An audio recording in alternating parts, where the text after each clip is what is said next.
Olá, bom dia a todos e todas que nos assistem nesta manhã de domingo. Que Deus abençoe sua vida. É um prazer ter você aqui conosco, participando desse estudo bíblico que tem sido uma bênção para a nossa igreja e também para muitas pessoas que nos acompanham, que gostam de ouvir a palavra de Deus a partir de um estudo expositivo, sério, aprofundado, que a gente vem fazendo ao longo desses anos.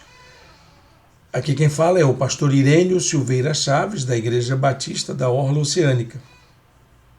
E você é o nosso convidado especial para mais um estudo bíblico na primeira carta de Paulo aos Coríntios. Já estamos na 12ª videoaula dessa série, baseada no 11º capítulo da apostila, mas no capítulo 14 da carta. E você está convidado a nos acompanhar nessa jornada. Nós temos uma apostila, ela está disponível no nosso blog. Você acha o link para o blog aqui nas descrições embaixo, bem aqui embaixo nas descrições do vídeo, e pode baixar gratuitamente. Ela foi preparada para abençoar sua vida e para servir ao reino de Deus. Então, se você quiser compartilhar com seus amigos, quiser fazer uso para outros estudos em outros grupos, fique à vontade. Ela é para abençoar a igreja de um modo geral, aos nossos irmãos e irmãs que nos acompanham em nosso estudo bíblico. Também é um prazer muito grande a gente poder estar juntos aqui, porque é através do estudo da palavra de Deus que a gente vai aperfeiçoando a nossa caminhada, não é mesmo? E isso tem ajudado bastante a gente a encontrar respostas para muitas dúvidas que nós temos. Hoje, então, nós vamos falar muito sobre a questão da adoração, a questão da comunhão, a questão do serviço na igreja através dos dons espirituais, continuar esse assunto palpitante para a igreja de hoje, como era para a igreja de Corinto também. Então, se você já está com tudo em dia aí, já pegou sua apostila, já pegou o seu material de estudo, já acessou sua Bíblia, vamos começar então a apresentação da nossa aula de hoje. Como também é um hábito da gente ter sempre um material visual para acompanhar a nossa fala. Todo o conteúdo da apostila ele é preservado aqui para que nós possamos fazer o estudo bíblico de maneira adequada, a fim de que todos e todas acompanhem, tenham entendimento e possam até mesmo guardar, reter melhor as informações. Como você pode ver aqui ao lado, nossa aula de hoje é sobre a celebração. E nós estamos chamando essa aula de hoje de celebração do entendimento. Eu pensei em colocar celebração do discernimento, porque é isso que Deus espera de nós, é o que o Espírito Santo espera do povo de Deus quando está em adoração. Não um culto esquisito, não um culto desencontrado, um culto onde as pessoas que não são da nossa fé possam achar que há um grupo de desvairados, de alienados, de pessoas que não têm discernimento daquilo que fazem. E é isso que Paulo vai falar no capítulo 14. Eu vou colocar aqui o versículo que serve para a nossa motivação para a aula, que já começa a falar sobre isso, que é o versículo de número 40, quando ele diz assim: tudo deve ser feito com decência e ordem. Há muitos vídeos na internet que mostram cultos estranhos de grupos evangélicos, que a gente não consegue entender como que as pessoas se entregam a uma experiência alucinada, uma experiência que não comunica o amor de Deus, a graça, a quem é de fora. Há cultos que não expressam compaixão, o poder do Espírito, embora até digam que são manifestações espirituais.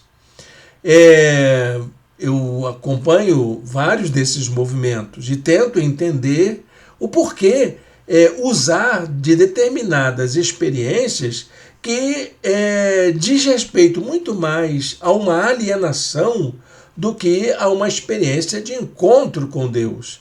E eu entendo que culto é encontro com Deus, é o encontro da gente celebrar a presença de Deus, que não nos confunde, ela não é uma experiência confusa. Por isso que Paulo sugere à igreja de Corinto que não façam isso, porque o culto da igreja de Corinto se assemelhava às religiões de mistério dos cultos pagãos, que são experiências humanas.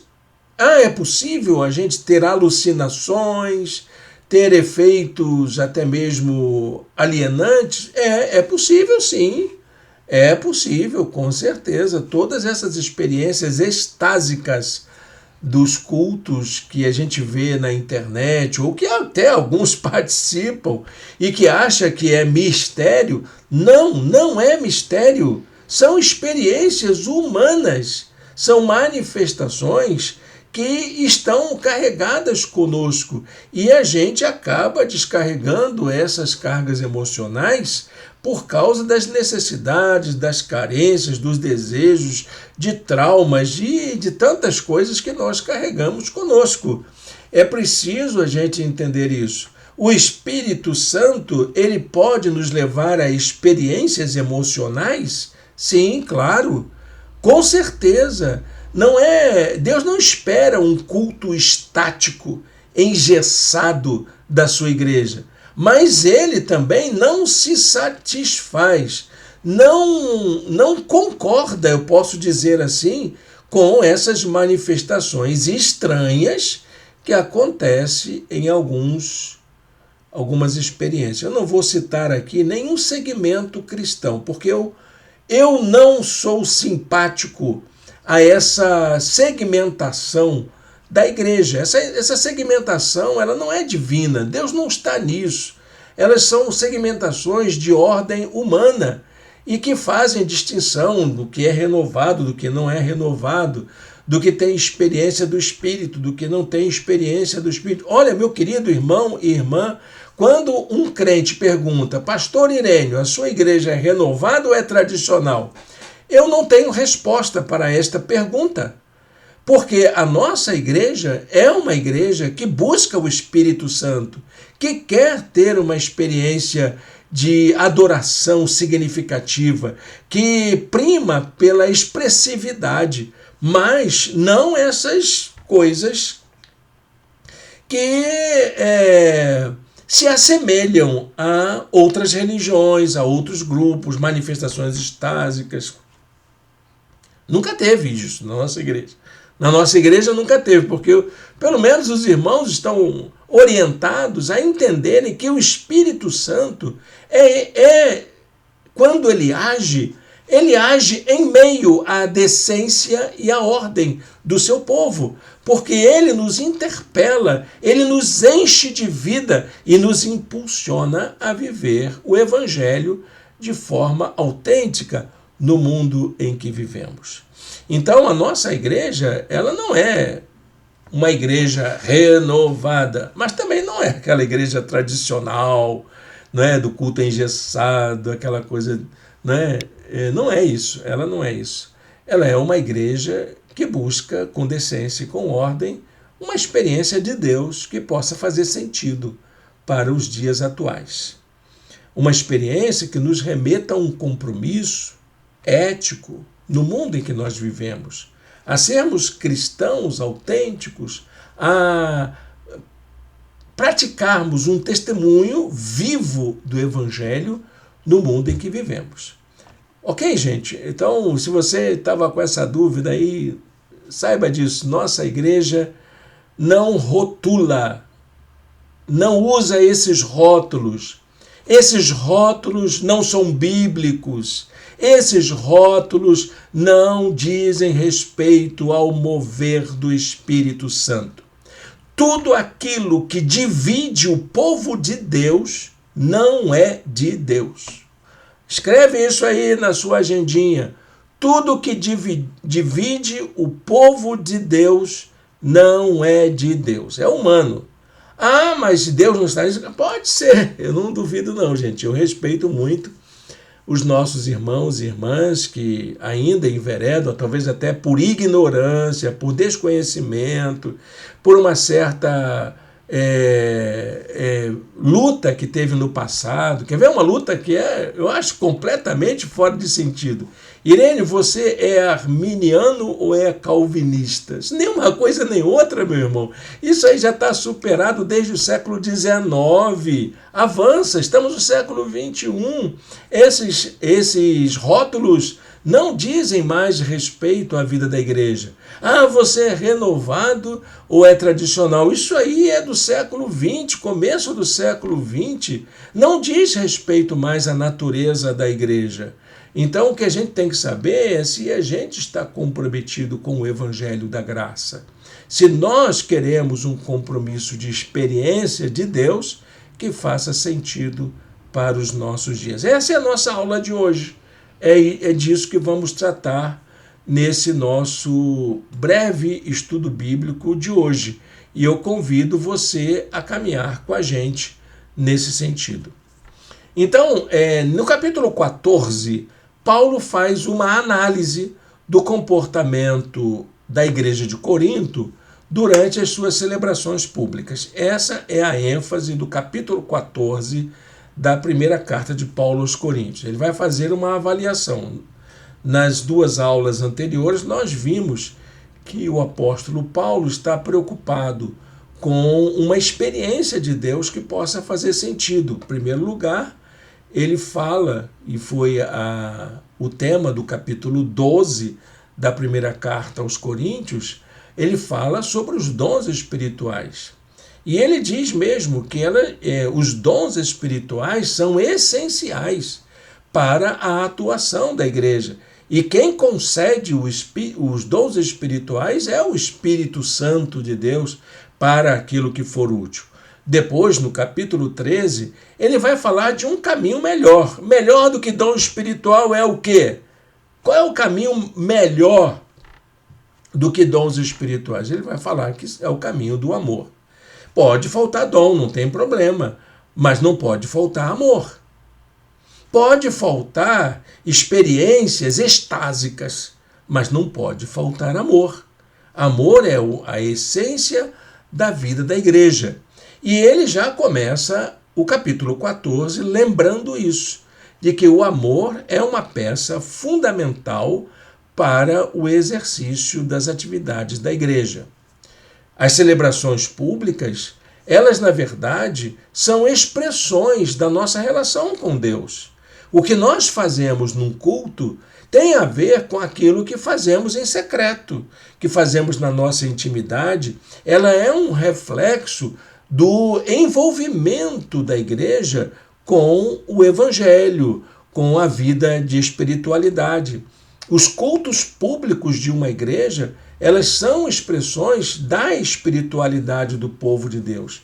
Então, se nós temos um povo que é frio, apático, um povo que não se importa, que não tem compromisso com a ética, o culto vai externar isso de alguma forma, vai colocar isso evidente na vida das pessoas. Uma igreja que não sabe amar vai demonstrar isso nas suas expressões públicas, com certeza. E Paulo, então, orienta que a igreja de Corinto pudesse levar a sério essa questão da preparação, de preparar-se para os cultos públicos, para que Deus pudesse, então, ser adorado por aqueles que são de fora, por aqueles que vêm eventualmente participar de uma das nossas celebrações. O fundamental desta vida de adoração não é o ritual, não é a forma. O fundamental dos cultos não estava na liturgia propriamente, mas na ética, no respeito aos outros. Um culto sem ética é um culto vazio, um culto que não faz o menor sentido. Um culto sem ética é um culto que não adora a Deus. E uma das coisas importantes do culto que tem ética é o respeito ao outro. A base da ética é a relação com o outro. Quando você está numa experiência de adoração coletiva, você não pode ignorar a existência do outro. Há muitos cultos em que os irmãos, irmãs, pessoas que visitam, entram para a adoração e saem sem serem notados. Sem serem notados. Isso é sério. Não houve adoração quando isso acontece. Quando o outro não é percebido, quando as necessidades do outro não são valorizadas, respeitadas. Por isso é que Paulo vai dizer que na busca pelos dons espirituais, o que deve ser buscado sempre é o segmento do amor. Essa é uma palavra que Paulo dá à igreja, que Paulo propõe logo no início do capítulo. Ele diz: sigam o caminho do amor e busquem com dedicação os dons espirituais, principalmente o dom da profecia. Olha que o capítulo 14, geralmente ele é valorizado e é buscado como o capítulo que dá ênfase ao dom de línguas, que exalta o dom de línguas. E não, a ênfase do capítulo 14 é o dom de profecias. Se você é um estudante dos dons espirituais, siga essa sequência. Capítulo 12 de 1 Coríntios, a diversidade de dons. Capítulo 13 de 1 Coríntios, o dom do amor. Capítulo 14 de 1 Coríntios, o dom da profecia. Essa é a sequência. São os dons que Paulo valoriza. Ah, pastor Inênio, os dons espirituais existem. E ele dá ênfase a isso. Mas os dons de língua só fazem sentido se eles forem para edificar a igreja, como são os dons de profecia. É isso que a gente precisa entender.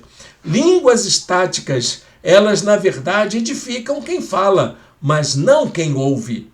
É importante que você entenda isso.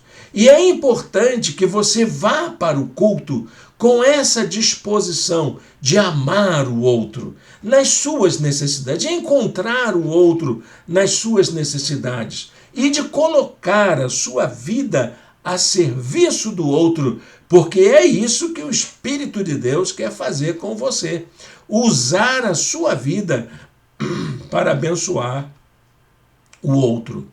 Então, a adoração, na verdade, é uma estratégia do Espírito Santo de Deus, através da qual deixamos de lado a preocupação com as nossas circunstâncias pessoais, com as nossas convicções, com as nossas certezas, para darmos mais lugar à presença abençoadora, salvadora, edificadora de Deus entre nós. Porque é isso que nos faz estar juntos. O que nos faz estar juntos é o fato de que há um Deus querendo derramar bênçãos sobre todos os que estão reunidos na adoração pública. É uma experiência coletiva de recepção daquilo que Deus quer fazer conosco, da graça, das manifestações do Espírito Santo, do consolo, do encorajamento, para que nós possamos seguir a nossa vida como servos e servas de Deus. É isso que consiste a adoração. Quando nós vamos para a igreja para adorar, nós vamos para colocar a nossa vida a serviço do Espírito Santo de Deus. Quando a igreja se reúne para adorar, algo deve acontecer. O céu tem a oportunidade de manifestar-se entre nós. E quando a igreja sai do ambiente da adoração, alguma coisa também precisa acontecer. Um povo, um exército, um grupo de pessoas capacitadas, cheias do Espírito Santo, saem para servir. Se não for assim, nós não aproveitamos bem a nossa experiência de culto. Nossa experiência de culto não foi bem sucedida. Vamos tentar de novo domingo que vem. Quem sabe dessa vez agora vai, que nós vamos estar juntos para receber a bênção dos céus, permitindo que o céu se manifeste entre nós e nos encha de graça, de amor, de compaixão uns pelos outros e nos capacite a sairmos dali para servirmos melhor. Cada domingo, cada culto, isso precisa ser uma realidade vivenciada pela igreja.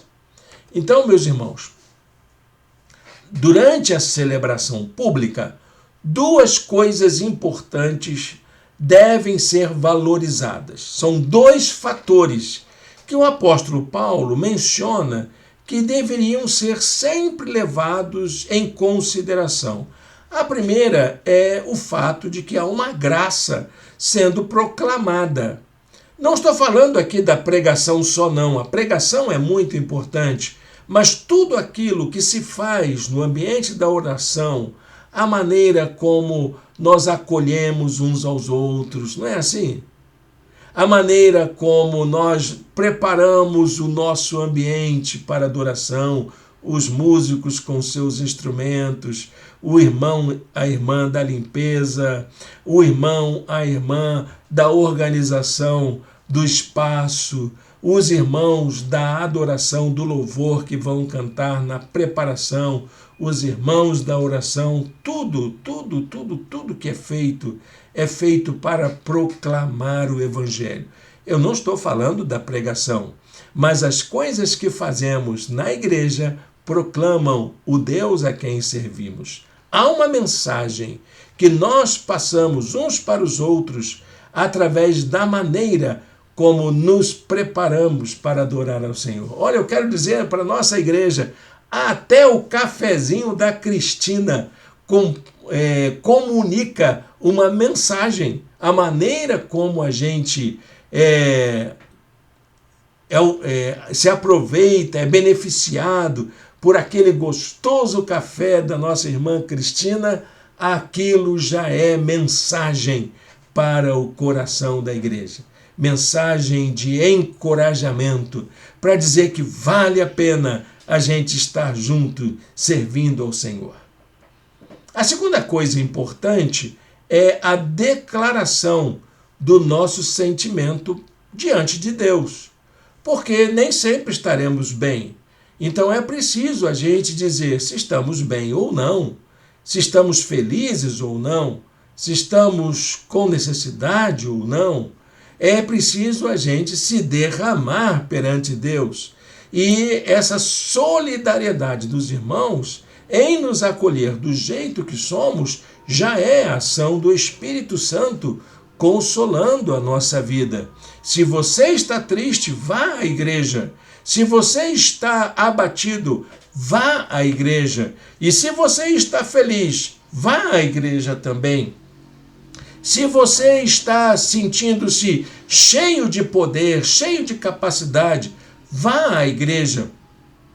Porque é na adoração coletiva que nós podemos declarar o que sentimos, nossas alegrias e nossas tristezas, nossas vitórias e nossas dores. E é isso que faz a adoração. É isso que faz a adoração. Aqueles que precisam ser consolados vão receber graça daqueles que podem consolar. E aqueles que querem ser solidarizados em suas alegrias vão receber graça daqueles que estão em condições de sorrir com os que sorriem. Isso, meus irmãos, é a beleza da adoração, de nós estarmos na presença uns dos outros, em condições de declararmos diante de Deus como está a nossa alma. Porque Ele sabe como estamos. Então, são duas coisas que a adoração inclui. Primeiro é a proclamação de uma mensagem. E tudo no culto proclama a mensagem. A pregação do pastor talvez seja a menor das contribuições. É possível que você saia do culto sem lembrar do que o pastor pregou, mas não vai esquecer do abraço que teve, da música que tocou no seu coração, do carinho que recebeu dos irmãos, não é verdade? A gente pode esquecer até do texto bíblico da mensagem, mas não vai esquecer dos gestos de amor que recebemos durante a adoração, porque estes gestos proclamam uma mensagem de encorajamento para que a gente possa seguir adiante. E a segunda coisa, uma oportunidade da gente manifestar as nossas emoções diante de Deus. Para mim, a adoração é isso, tá bom, gente? É isso que é adoração. Quantos hinos vai cantar hoje, pastor? Sei lá, não importa. Vocês é que sabem, querem cantar 10 hinos, cantem. Desde que seja essa oportunidade da gente se derramar diante do Senhor, da gente dizer para o Senhor se estamos tristes ou alegres, se carecemos da graça dele ou não. E essa oportunidade de anunciar uma mensagem de encorajamento para aqueles que vêm à adoração pública. Então, durante a adoração da igreja de Corinto, havia um problema sério. O que chamava a atenção na adoração da igreja de Corinto era o emprego de profecias e o emprego do dom de línguas. E eu estou falando de profecias não no sentido bíblico da profecia, mas no sentido das religiões de mistério. Porque as religiões de mistério greco-romanas, do ambiente greco-romano, do ambiente pagão, como era assim chamado, né, eram também profecias, mas adivinhações, prognósticos. E muitas vezes a igreja cristã se envereda por esse caminho de transformar a profecia em predições futuras. Uma vez eu fui a um culto, e no culto alguém se manifestou como portador do dom da profecia e veio para mim dizer determinadas previsões futuras da minha vida. E eu disse para mim mesmo, eu respeitei aquele momento e disse para mim mesmo, se é uma profecia, ela vai se cumprir. E se não é uma profecia bíblica divina, ela vai envergonhar aquele que está profetizando. Porque isso não é uma coisa boa de se fazer na igreja. A profecia é um dom de Deus que serve para o encorajamento da igreja. É isso que Paulo fala. Então, essas manifestações misteriosas, né, que chamam a atenção, que parecem manifestações de poder, de unção, elas, na verdade, elas não são úteis para o Espírito Santo de Deus. Tanto quem faz essas profecias no sentido da predição futura, como quem fala em línguas extásicas para manifestar alguma espiritualidade que tenha, alguma autoridade que possa vir a ter. Essas manifestações são estranhas à ação do Espírito Santo de Deus, com todo o respeito que eu tenho às pessoas que as praticam. Mas eu preciso, como pastor, como cristão, como um intérprete da palavra, dizer isso aqui, de que a grande maioria das expressões que são tidas como profecias e dons de língua não dizem respeito à ação do Espírito Santo, mas sim estratégias humanas para poder convencer pessoas de alguma coisa, que eu não sei de quê, mas não é ação do Espírito Santo, com certeza que não. Pode ser que Deus use? Pode ser, eu até acho que Deus é tão misericordioso, né? Ele é tão compassivo, que pode até se manifestar nessas horas. Mas eu prefiro crer que a gente agindo consciente, como diz o apóstolo Paulo, né? Quando a gente age conscientemente, é muito melhor do que a gente ficar sujeito a essa condição de mistério, que não é a manifestação do Espírito Santo de Deus. Os dons, então, eles são capacitações de Deus para que possamos servir uns aos outros em atitude de adoração. Se você quiser, pode anotar aí na sua Bíblia, no seu caderninho, no seu esboço, onde você estiver, você pode anotar. Dom é capacitação para a gente servir. Não para mostrar que a gente é poderoso. Olha, eu tenho o dom da profecia, Deus está me mostrando. Olha, tenha medo disso, meu irmão, porque Deus não faz esse tipo de estratégia. Ele não precisa disso. Se ele tiver que falar para a igreja, ele vai fazer independente de você e de mim. É difícil a gente falar dessas coisas, né, meus? Eu sei que talvez eu até esteja escandalizando alguns irmãos e irmãs que nos acompanhem, mas é preciso dizer que Deus não precisa desse tipo de expediente para poder fazer valer a sua vontade. Um Deus que depende de determinados profetas que atuam na igreja é um Deus fraco. É um Deus fraco. E um Deus que depende de falar em mistérios para mostrar alguma coisa poderosa também é um Deus insuficiente, incapaz. Isso é menosprezar o poder de Deus, o poder do convencimento do Espírito Santo. Eu sei que isso é difícil a gente entender, meus irmãos, mas é preciso a gente tomar uma postura diante do que a Igreja de Cristo, principalmente a Igreja evangélica contemporânea, vem fazendo no que diz respeito ao uso dos dons espirituais. Se não for para servir, não tem valor, não vale de nada. É perda de tempo. Dom que não serve, dom que não edifica, dom que não abençoa, que não transforma uma vida, que não se apresenta acompanhado de um caráter, de uma postura ética, isso não é espiritual. É alguma coisa humana. Pode ter valor? Pode. Eu não resto a menor dúvida, tanto é que as religiões de mistério utilizavam-se desses mesmos recursos, eram semelhantes.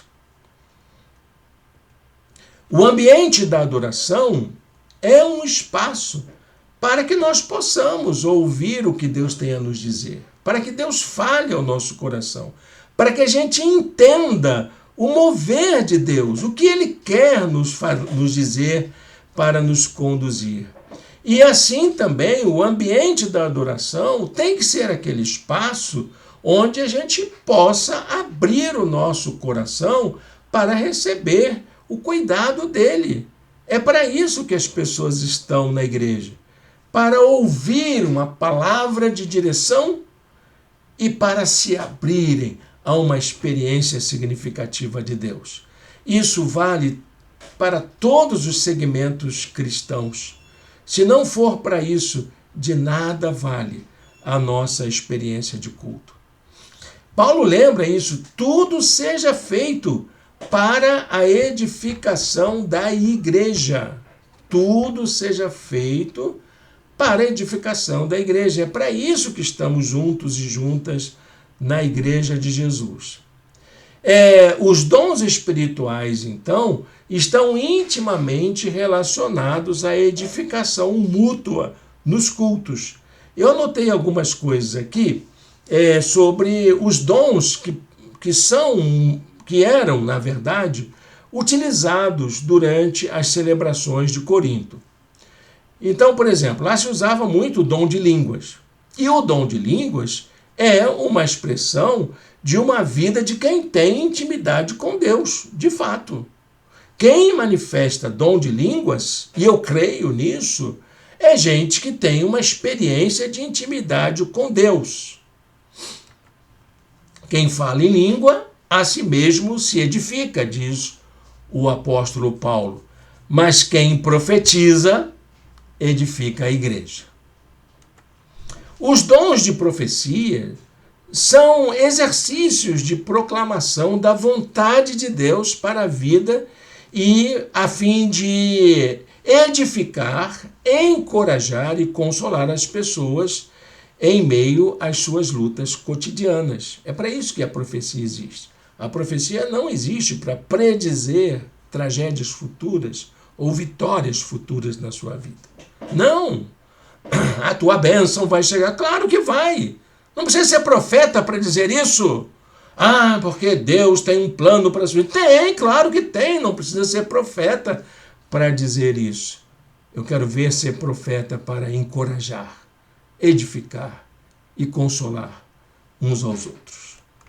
Paulo diz, mas quem profetiza o faz para a edificação, encorajamento e consolação dos homens.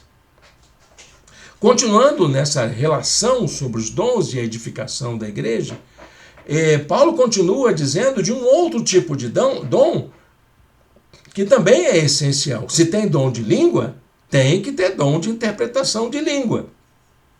E o dom de interpretação de línguas contribui para o discernimento das pessoas a respeito dos propósitos divinos. Isso é muito claro. Dom de língua é preciso ser acompanhado do dom da interpretação. Caso contrário, não faz o menor sentido. Gostaria que vocês todos falassem em línguas, mas prefiro que profetizem.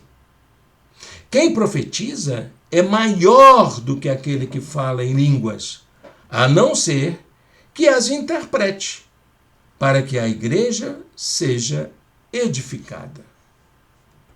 E uma última afirmação, os dons espirituais são experiências, na verdade, eles são experiências para a aprendizagem da igreja. Eles não são experiências extásicas, não são. É claro que é uma expressão da nossa relação com Deus. Eu gosto muito de aproximar essa experiência dos dons espirituais àquilo que os cristãos primitivos chamavam de experiência mística. Então, os dons espirituais estão dentro da experiência mística? Muito provavelmente sim. E eu gosto de pensar nisso, de que a experiência mística ela é válida para a nossa experiência de Deus. Ter uma experiência de Deus é, de fato, uma experiência mística. Mas os dons espirituais, não são experiências de êxtase apenas, mas de aprendizagem e de edificação mútua. Agora, irmãos, isso é o apóstolo Paulo dizendo, se eu for visitá-los e falar em línguas, em que lhes serei útil? A não ser que lhes leve alguma revelação ou conhecimento, ou profecia, ou doutrina. É isso. Se você vai falar em público, ou é para edificar, ou fica quieto. Não é? Paulo chega a dizer isso. É melhor que fique quieto do que falar uma língua que ninguém entende. Entendeu, meu irmão, minha irmã? E como determinados segmentos cristãos têm dificuldade de entender essa orientação do apóstolo Paulo, uma orientação bíblica. E se alguém disser isso no meio do culto, por exemplo, para dizer, fica quieto, meu irmão, vai ser motivo de uma discórdia muito grande. Então, a adoração em um ambiente público e coletivo envolve um exercício que tanto deve levar em conta a nossa emoção, mas também o nosso entendimento. Uma igreja que canta, meu irmão, minha irmã, é uma bênção.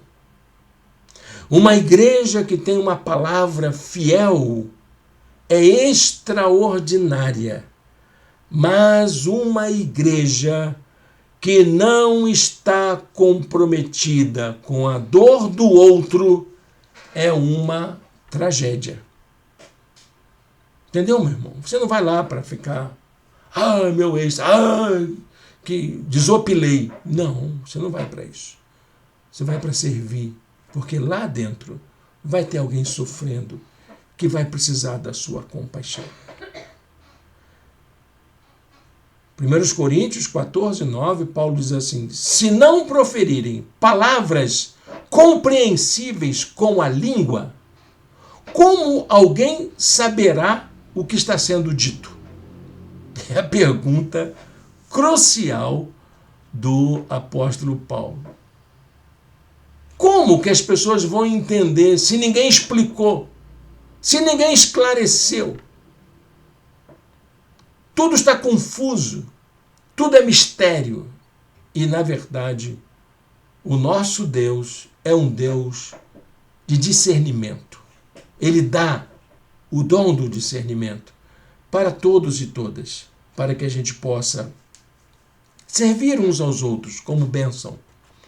A igreja é o espaço em que todos e todas que são chamados a tomarem parte do reino de Deus, precisam encontrar o seu lugar. É um lugar de compartilhamento, é um lugar de crescimento pessoal, é um lugar de abençoar e ser abençoado.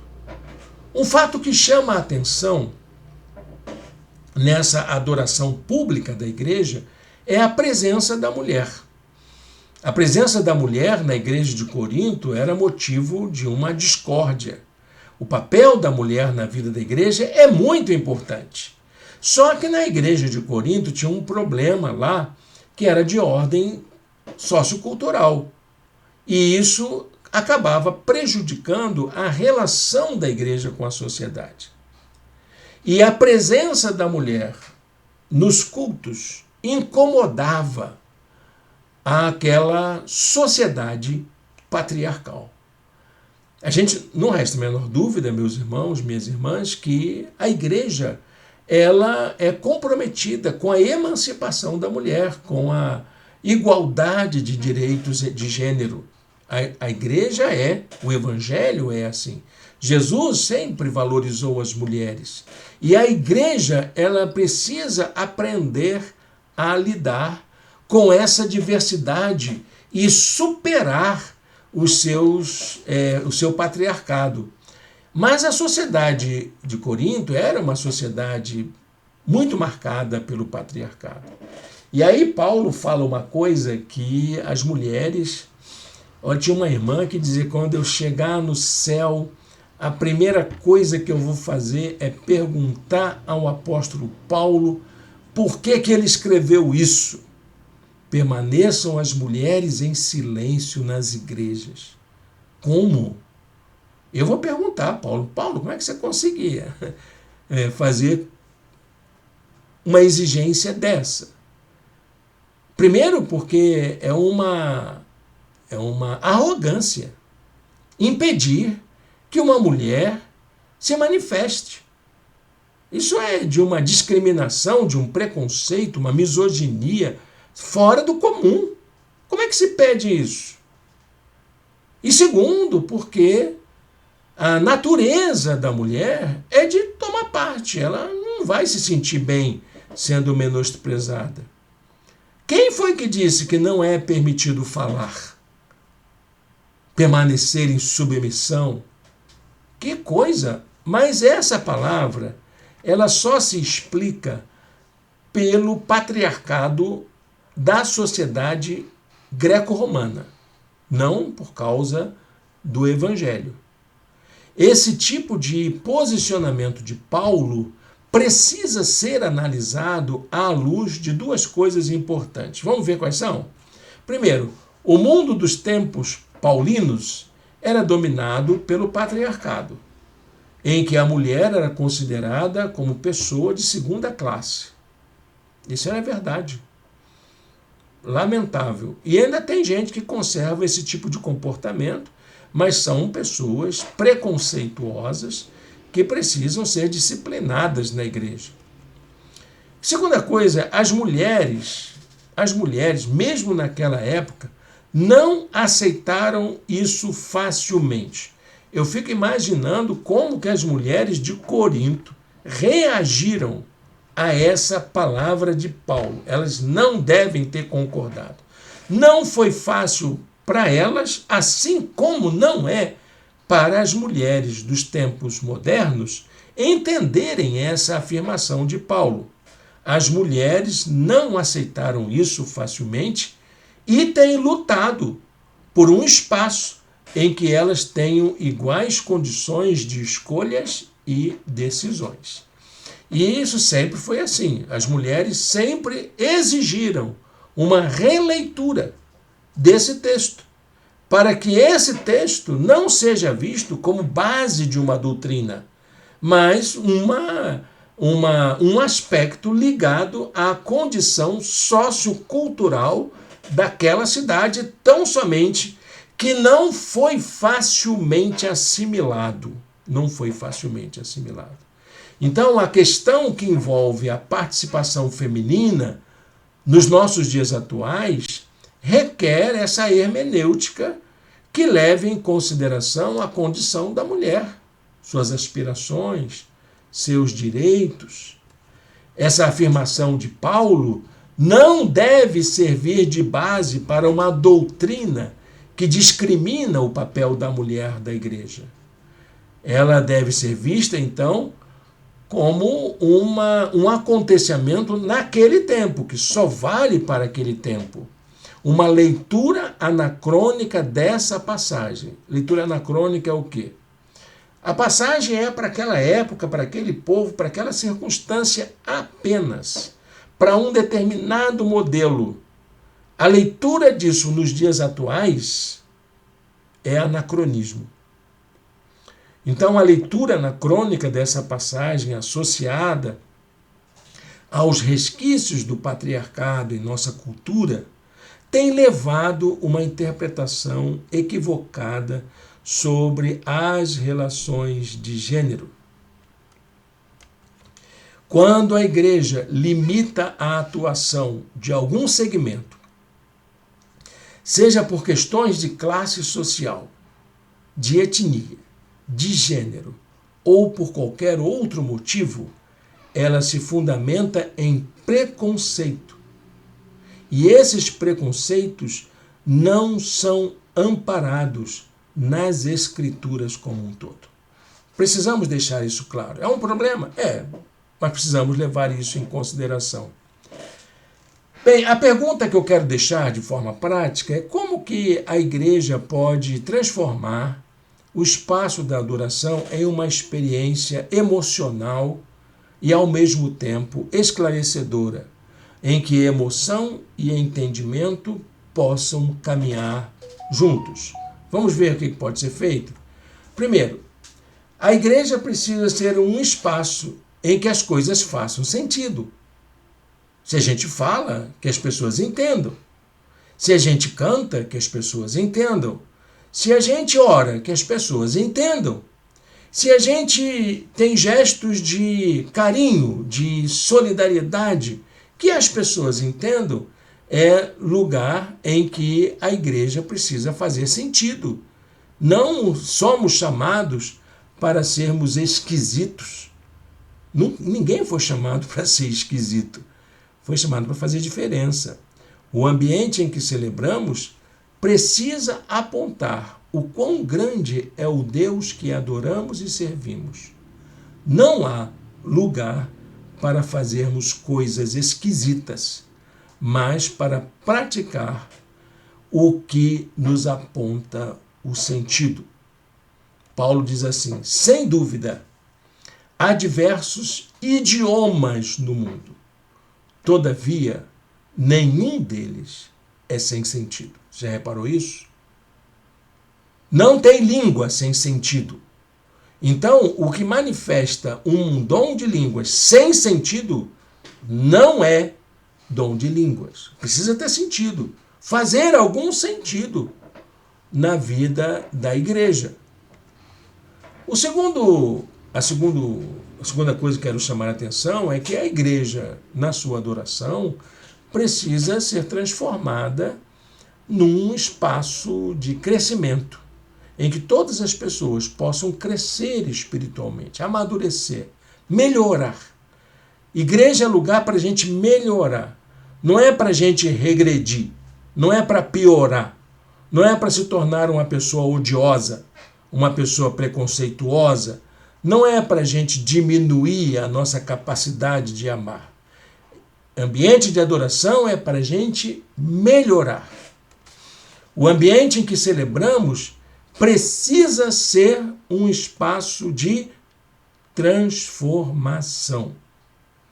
É aquela experiência em que a gente entra para o culto de um jeito e tem que sair de um jeito melhor. Não podemos sair do culto do mesmo jeito que entramos. Paulo aos Coríntios diz: assim aconteça com vocês, visto que estão ansiosos por terem dons espirituais, procurem crescer naqueles que trazem a edificação para a igreja. É isso, procure melhorar aquilo que vai abençoar sua vida, sua maneira de agir, sua maneira de ser, de se relacionar com as pessoas. E em terceiro lugar, o ambiente da adoração precisa ser sempre um espaço de comunhão. Mesmo que a gente não entenda, já fui a muitos cultos que eu achei muito estranho, coisas que eu não conhecia, que não estava habituado, e participei. Porque ali é o lugar da comunhão. Não importa quem esteja adorando. Ali é o lugar da comunhão. O ambiente que celebramos precisa promover o encontro com o outro. No espaço de adoração estão pessoas com todo tipo de experiência que precisam de todo tipo de cuidado. Paulo diz assim: Deus não é Deus de desordem, mas é Deus de paz, como em todas as congregações dos santos, todos os lugares. Não importa qual seja a cultura, quais sejam os hábitos, os ritos, Deus é Deus de paz, é Deus de harmonia, não de desordem. Então, para a gente encerrar a nossa aula de hoje e levar isso aqui, essa mensagem para a gente pensar um pouco mais. O entendimento e a emoção são ingredientes essenciais para o encontro celebrativo do povo de Deus. Você, meu irmão, minha irmã, que é daquele tipo que adora igual uma estátua, não move um músculo sequer para expressar sua alegria. Reveja a sua maneira de entender o culto. Uma vez estava assistindo a um culto e uma criança estava brincando, rindo. E a mãe chamou a atenção, deu um cutucão na criança e disse: menino, para de rir, estamos na igreja. Me deu uma vontade de dizer assim: mas aqui é que é o lugar de rir. Aqui é o lugar de adorar. Eu pastoreava uma igreja que não podia bater palmas. Pastorei muitas igrejas assim, mas até que chegou uma vez, estava numa igreja e um grupo de louvor veio de fora, vinha muita gente adorar ao Senhor. e faziam apresentações extraordinárias que faziam muito bem à alma da gente. E um dia alguém perguntou durante o culto: pastor, por que a gente não pode manifestar a nossa satisfação, nossa gratidão por esse irmão que nos abençoou com essa música, aplaudindo? E eu disse: quem disse que é proibido?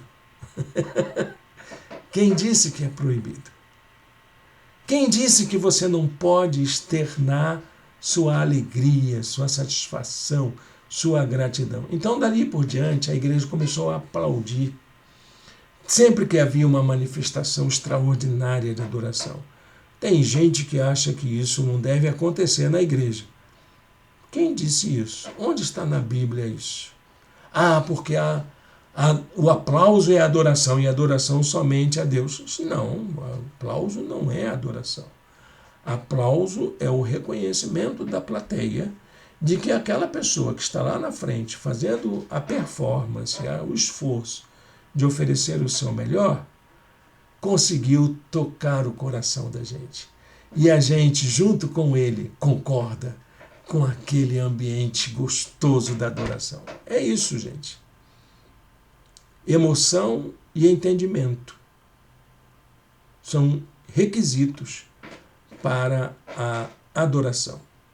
Guarde com você esse versículo. Paulo diz assim: então o que eu vou fazer? O que farei? Orarei com o Espírito, mas também orarei com o entendimento. Cantarei com o Espírito, mas também cantarei com o entendimento. Amém? Vamos orar ao Senhor? Vamos agradecer a Deus por estarmos juntos aqui e pedir que nossa igreja seja uma igreja assim, um lugar de acolhida, um lugar de celebração, um lugar de emoção e um lugar de entendimento. Amém? Senhor Deus e Pai, muito obrigado, Senhor, por esta manhã, a gente poder ouvir palavras como essa, de que nos encorajam a fazermos dos nossos encontros de adoração espaços de comunhão, espaços de encorajamento para abençoarmos uns aos outros, espaços de crescimento pessoal.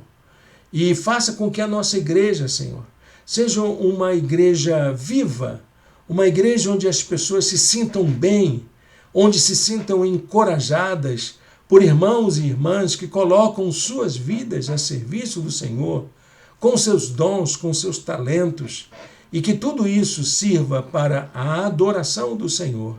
Em nome de Jesus. Amém e amém. Amém, meus irmãos e irmãs, estamos chegando assim ao final da nossa aula de hoje e eu quero agradecer sua companhia aqui. Quero fazer também um convite para você. Nós estamos fazendo nossa caminhada como um grupo de estudo no bairro de Icaraí. Se você quiser nos conhecer, manda uma mensagem para a gente, vamos conversar. Será uma bênção ter a sua cooperação conosco. Ore pela nossa igreja, ore por nós. Nós estamos encerrando hoje uma série de mensagens no livro de Atos dos Apóstolos, do capítulo 9 ao capítulo 15. Hoje vamos falar sobre o capítulo 15. E isso será muito importante para a nossa edificação pessoal. No domingo que vem, semana que vem, nós vamos começar uma jornada de 40 dias de compromisso. 40 dias de compromisso. É assim que nós vamos chamar essa jornada. É uma jornada de preparação para o fim do ano, para as festas natalinas e para o começo do ano de 2024. Nós faremos uma série de leituras, reflexões, estudos no Sermão do Monte. Esse é o nosso compromisso. Eu convido você a nos acompanhar, será sempre nas celebrações da noite, de domingo à noite. Deus o abençoe. Deus lhe dê um domingo de paz e de alegria na presença do Senhor.